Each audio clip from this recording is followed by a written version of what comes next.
of the program comes from a standing position, and then I am going to show you a simple little trick that you can kind of follow if you find yourself seated quite a bit, or if you just have pain from one side versus the other.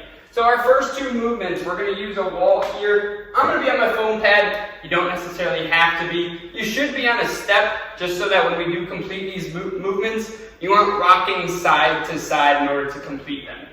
So our first one, we're going to get into a standing hip abduction. So our hip abduction here, we're going to take our leg directly out to the side. All right? Very similar with our sideline hip abduction. We're not going to allow that leg to drift out in front of us. If we can keep it back, we've got that focus into the glute, and it's going to help aid in that lower back pain.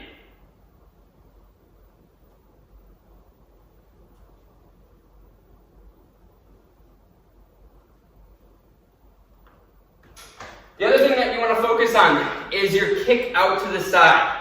There's no need for you to kick all the way out to here. Actually, what happens when I do kick too high is I start recruiting some of these muscles of the lower back. Again, we're trying to strengthen and alleviate pain. If I'm kicking super high and putting these muscles to work when I necessarily don't want them to work right now, I'm going to be adding to that pain. After we do our side kicks, we're just going to take our leg into hip extension. So very similar, except for now we're just going to take that leg straight back. You're going to notice a little rotation of my foot. All right? That is the external rotation of the hips. That is a good position to find yourself in. Externally rotated is strong. Alright, so if you do feel your foot rotating out and open just a little bit, that's okay. Same thing here. We don't want to kick super high so that I'm yanking up or I'm hiking up. Alright, I want to make sure that when I kick back, I feel my glute starting to work. Alright, and then last but not least, for our lower back program here. So sometimes you might be sitting at your work desk, or you've been reading a book, or you've been in a long car ride, something like that. Anyway, you kind of turn to the right, oh, feel a little bit of pain, turn to the left, no pain at all. What's going on there? Well, what's happened is basically your muscles are overcompensating, to say the least. But what we need to do is we need to indirectly stretch them from one side to the other. So, what I want you to keep in mind, if you do have pain from one side and then none on the other, we need to basically consider those our good side and our bad side.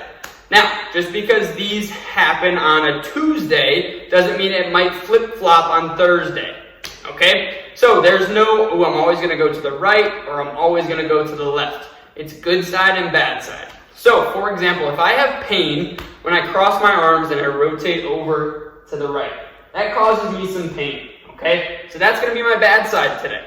So what I'm going to do, what am I going to do? I'm going to focus on the left side. So I can do this one of two ways. I can complete 15 repetitions, or I can make it a little bit easier. I can go over to the left and I can hold for 15 seconds. Now, when I come back from my 15-second hold, you might guess, all right, let's go over to the right now and let's do the same thing. Not quite. We're going to actually go back over to the left. We're going to complete it again for another 15 seconds or another 15 repetitions, whichever way you choose. I'll come back to the center. Now I'm going to go to the right. Not so fast. Not yet. One more time over to the left. I'll hold for 15 more seconds.